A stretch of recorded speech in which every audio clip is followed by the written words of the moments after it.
Hello everyone, welcome to another Odd Commander deck tech. When I build these decks, I'm usually shooting for some inspiration to jump out at me and latch on, creating a deck idea that's new, interesting, and fun to play. I had to wait a long time for anything to jump out at me for the new Spider-Man set. I looked over the cards again and again, and every time I just got the sense that there wasn't a good and unique deck that was waiting for me out of these cards. But then this commander came from seemingly nowhere, and just like that, I was latched onto it. I hadn't even seen this commander before, and maybe I shouldn't be surprised considering there are almost 80 new commanders in the set.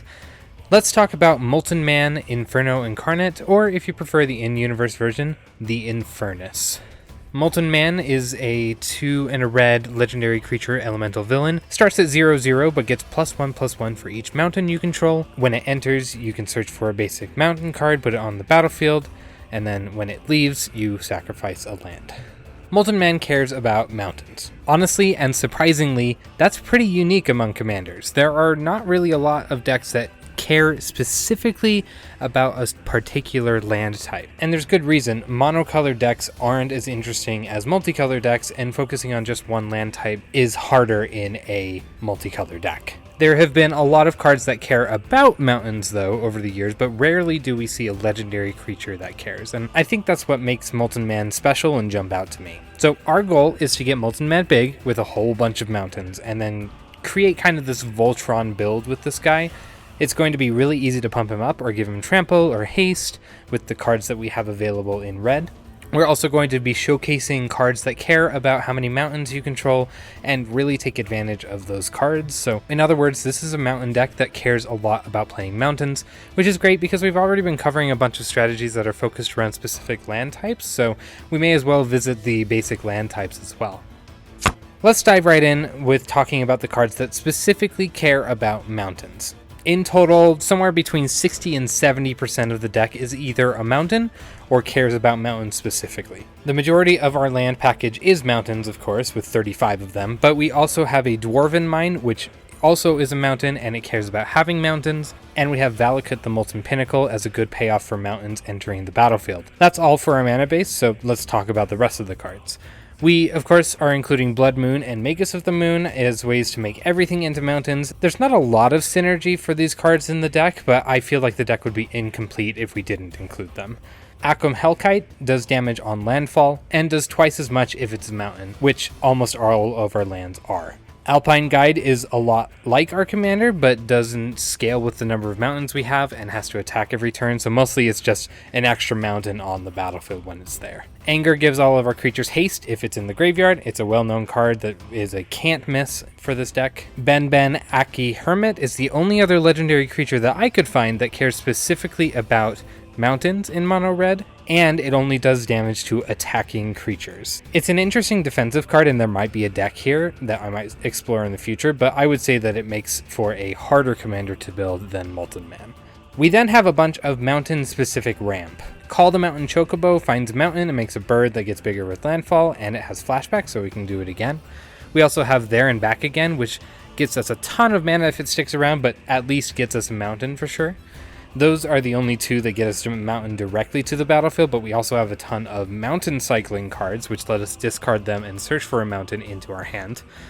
Those cards are Bedhead Beastie, Chartooth Cougar, Crag Smasher Yeti, Oliphant, and Seismic Monstrosaur, which will all get us a mountain to hand. We'll talk about the rest of our non-specific ramp later. Then we have some cards that pump up our creatures for having mountains. Claws of Valakut, Granite Grip, and Stratascythe all attach themselves to a creature and make them bigger for having mountains. Stratascythe technically does this for more than just mountains.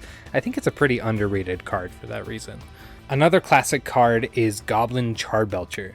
Now, I know that this is not the optimal deck for Goblin Charbelcher because you ideally want a deck with no lands in it to make it the most effective. But I think that's the fun of this card in this deck because it's really a gamble on how many cards you're going to get through. If you're thinning out your deck, it's going to be more potent. I just think it makes a fun dynamic at the table. You're kind of rolling the dice on if you're going to do a whole bunch of damage. Jaws of Stone, Spire Barrage, and Spitting Earth all do direct damage based on the number of mountains we control, with the first two being able to hit players as well, which is super helpful. Koth, Fire of Resistance, and Koth of the Hammer are two planeswalkers that care about mountains. The former can tutor mountains to hand with its +2 ability, which is insane, then gives 2 ways of dealing direct damage by playing those mountains. The latter can animate mountains, add extra mana based on how many mountains we control, and make mountains tap for damage with an emblem. Both are great win cons for the deck. Mog Salvage and Pulverize are some quirky cards that let you cast them for free or for an alternate cost based on our mountains. Both destroy artifacts, and I think they'll pair up nicely with some of the hate pieces that we'll talk about later. Sardian Cliff Stomper is just like Molten Man in that its power is determined by the number of mountains we control. The First Eruption is one of those ultra-specific sagas that you almost never see played, but it can be an effective board wipe twice against the right opponents, and it makes some impulse mana in the middle, so it's pretty good in this deck. Last but not least, we have Themberchad, who acts as a board wipe based on the number of mountains we control. It's otherwise a very expensive 5/5 with trample and sometimes flying. Since we care so much about lands, we've included a couple of ways to get advantage from our lands entering the battlefield. We'll start with Morag, Fury of Akum. It's a great budget buy right now since it came out in one of the Edge of Eternity's precons, and it gets us a bunch of extra combats for basically free. Our commander is able to handle a lot of the heavy hitting here when we do the extra combats, so it's really not hard to get this going. Nesting Dragon is a great token generator. It makes a whole bunch of these small tokens, and then if we hit the board with a board wipe, those tokens are going to become dragons that we can use their fire breathing abilities to make them stronger. Sabotender and Spitfire Lagak, of course, deal damage to our opponents whenever a land enters, and Valakut Exploration gets us some impulse draw and some potential direct damage. Since we're in a mono-red deck, in Commander we typically want to both go fast and slow our opponents down, really controlling the tempo of the game, deny them resources that they should be having. Red has a lot of great hate pieces for this, so let's talk about what we have in here. Burning Earth is going to punish players for tapping non-basic lands for mana, which is great in a deck that hardly has any of them. Harsh Mentor is well known for punishing activated abilities very effectively. Kazul, Tyrant of the Cliffs, punishes our opponents for attacking you by making blockers if they don't pay, so it's a kind of propaganda type card. I love this card. Price of Progress is another non-basic land hate card that will deal a lot of damage to our opponents that are playing more than one color. Roiling Vortex is a great way to keep consistent damage going and can help shut off life gain in the decks that are cheating at casting spells. Sunspire Lynx also stops life gain and is another great Price of Progress type effect. Let's quickly also go over the interaction pieces that we have. We have Blasphemous Act and Incinerator of the Guilty as 2 more board wipes. I'd like to see how Incinerator does in a deck like this, where we're not really focusing on the graveyard and can use whatever ends up there as fodder for a board wipe. Bolt Bend is a great defensive spell, Chaos Warp is a great spot removal spell, and Vandal Blast is just another effective way of wiping the board of artifacts. Lastly, we have Overlord of the Boiler Bilges. You may have noticed that we have a bunch of high-costing creatures in this deck. We're ramping a lot for a mono-red deck, so we can afford to have a higher curve when it comes to our interaction pieces, and I think Overlord is a great way for us to keep the pressure on with our opponents. It's been a while since I've built mono-red, so let's add some mono-red good stuff and talk about the evasion pieces that I've put in the deck to help with our Voltron strategy. Chandra, Awakened Inferno, has a crazy +2 ability that gives everyone an emblem and does damage to them every turn. Mostly that's what it's here for. It has some other ways of dealing damage to our opponents too, if need be. Fanatic of Mogus is like our own personal Grey Merchant of Asphodel. It's nowhere near as good, and we're not taking advantage of reanimating or blinking or anything here, but it'll be great nonetheless to bring down our opponents even more. Fiery Emancipation and Torbrand Thane of Redfell are both here just to help us win a little faster by boosting the damage we're dealing with all these red sources.